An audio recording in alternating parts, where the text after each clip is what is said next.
CSMT থেকে রাতের train ধরে আমরা ভোরবেলা পৌঁছে গেলাম ঔরঙ্গাবাদ।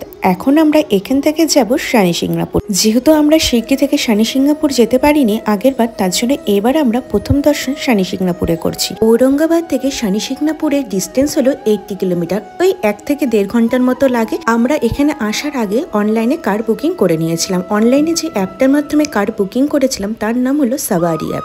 সেখান থেকে তোমরা কার বুকিং করতে পারো। আমরা শনি সিংনাপুরে মন্দির দর্শনের সাথে সাথে আশেপাশে যেসব মন্দির বা ঘোরাফেরার জায়গা আছে সেগুলো আমরা ঘুরে। সারাদিনে গাড়ির চার্জ আমাদের লেগেছিল 3000। অ্যাডভান্স বুকিং পার্থ করেছিল 700 টাকা দিয়ে, পরে বাকিটা পে করা হয়েছে। যেহেতু অনলাইন অ্যাপের মাধ্যমে তোমরা কার বুকিং করবে তার জন্য এখানে কোনো চিন্তা নেই, ড্রাইভার নেই, আর গাড়ি খুবই ভালো ওরা প্রোভাইড করে, আর এক্সট্রা চার্জেরও কোনো ব্যাপার নেই। এবার আসি মন্দিরের কথা নিয়ে। মন্দির যেহেতু আমরা উইকডেসে গেছিলাম তাই ভিড়টা একটু কম ছিল, শনিবার গেলে তোমাদের একটু ভিড়টা বেশি। ভিডিওটা কেমন লাগলো অবশ্যই কিন্তু কমেন্ট করে জানাতে ভুলো না।